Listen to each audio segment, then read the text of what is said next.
내가 아데마나 두기고를 네게 보내리니 그때 내가 급히 니고볼리로 내게 오라. 내가 거기서 겨울을 지내기로 작정하였노라. 율법 교사 세나와 및 아볼로를 급히 먼저 보내어 그들로 부족함이 없게 하고, 또 우리 사람들도 열매 없는 자가 되지 않게 하기 위하여 필요한 것을 준비하는 좋은 일에 힘쓰기를 배우게 하라. 나와 함께 있는 자가 다 내게 문안하니 믿음 안에서 우리를 사랑하는 자들에게 너도 문안하라. 은혜가 너희 무리에게 있을지어다. 오늘 우리가 함께 읽은 디도서 3장 12절로부터 15절에 있는 말씀은 이제 바울이 디도에게 마지막 부탁의 말과 인사의 말로 기록이 되어 있습니다. 특별히 12절로부터 14절까지는 부탁의 말로서 아데마, 두기고, 그리고 세나, 아볼로 이런 사람들에 대해서 그들을 도와서 열매를 맺을 수 있도록 도와주는 그런 삶을 요청하는 것이 오늘 주시는 12절로부터 14절의 말씀이고, 이제 15절에 있는 말씀은 이제 바울 서신에서 보여지는 것 같은 마지막 인사말로 기록이 되어 있고, 맨 마지막에 은혜가 너희 무리에게 있을지어다 라고 하는 것으로 이야기를 마무리합니다. 오늘 주시는 12절에 내가 아데마나 두기고를 지금 크레테에 있는 디도에게 보내니까 내가 이제 겨울을 지내고자 하는 니고볼리로 오라라고 하는 이야기가 12절의 말씀이 되겠습니다. 오늘 주시는 본문의 12절, 13절에 보면 여러 이름들이 등장을 합니다. 아데마, 두기고, 그리고 세나, 아볼로. 그런데 이들에 대해서 우리가 구체적으로 이들의 행위가 어떤 행위를 했는가라고 하는 것에 대해서 우리가 정확하게 알 수는 없다. 그래서 우리는 많은 경우에 아데마나 두기고나 세나나 아볼로에 대해서 가톨릭의 전통을 차용해서 우리가 설명하는 경우들도 있는데, 그것은 어디까지나 우리가 참고하는 그런 내용일 뿐이지, 그러나 구체적으로 그것을 반드시 믿어야만 하는 그런 내용은 아니다라고 하는 것입니다.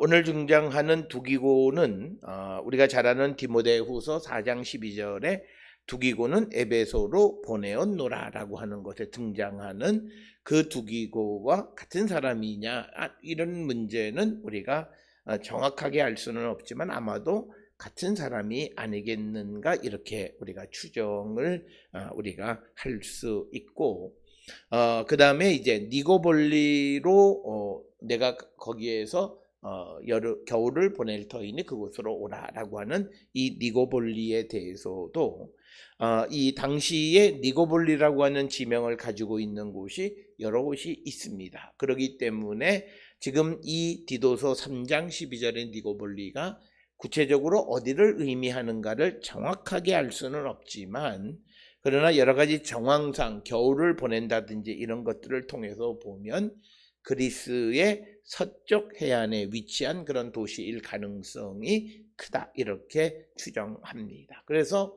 바울이 이제 그 니고볼리에서 겨울을 지내기로 했으니 이제 나에게로 오라라고 하는 것이 바로 12절의 말씀이 되겠고, 13절에서는 율법교사 세나 그리고 아볼로를 급히 먼저 보내어 그들로 부족함이 없게 하라라고 하는 것입니다.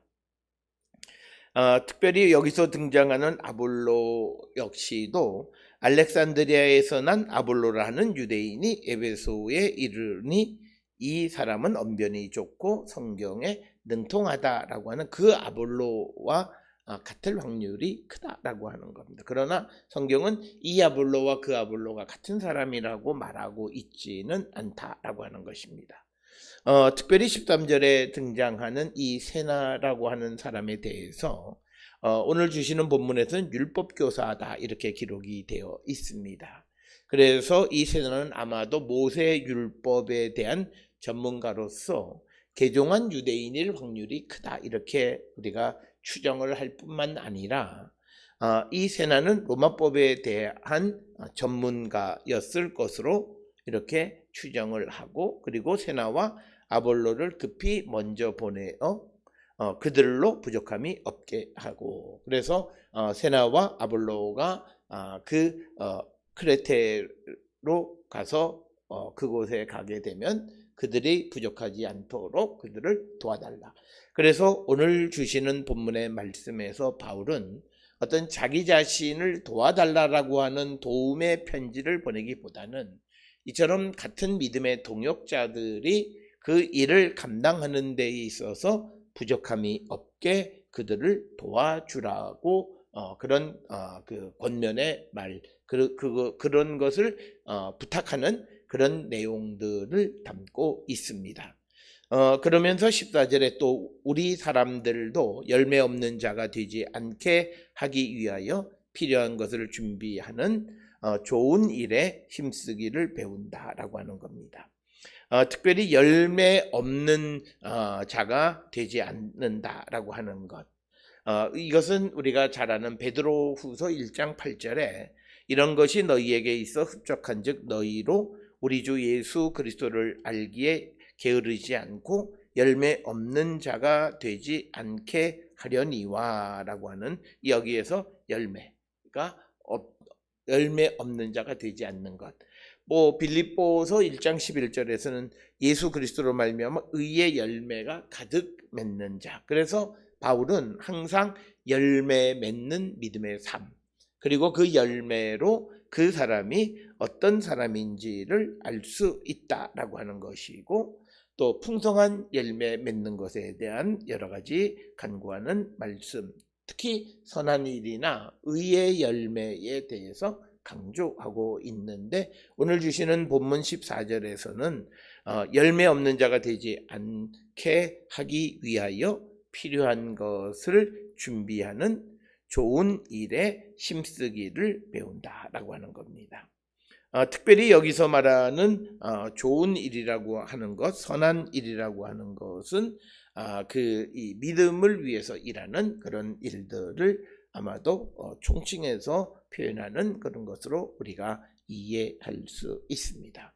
그래서 바울은 디도에게 열매 없는 자가 되지 않기 위해 필요한 것들을 준비하고 좋은 일에 힘쓰는 그런 자가 되기를 배우라, 이런 권면의 말씀이 14절의 말씀이 되겠고, 이제 15절에 나와 함께 있는 자가 다 너에게 무난하니 믿음 안에서 우리를 사랑하는 자에게 너도 무난하라. 그러니까 우리가 너에게 무난하니 너도 무난하라 라고 하는 그런 말씀이고, 마지막 은혜가 너희 무리에게 있을지어다 라고 하는 것, 은혜를 구하는 것이고, 그래서 이것은 골로새서 4장 18절에서도 나 바울은 친필로 문안하노니 내가 매인 것을 생각하라, 은혜가 너희에게 있을지어다 라고 하는 이 말씀 속에서도 은혜를 강조하는 것을 볼 수 있습니다.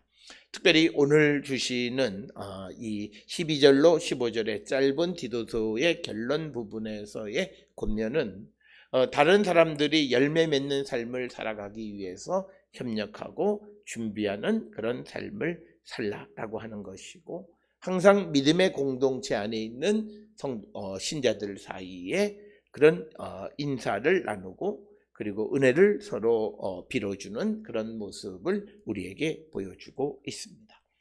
오늘 주시는 이 본문을 통해서 우리가 이 땅을 살아가면서 그리스도의 사람으로서 우리는 어떤 삶을 살고 있는지를 성찰하고 아름다운 열매를 맺기를 힘쓰는 우리 모두가 될 수 있기를 주의 이름으로 축원합니다.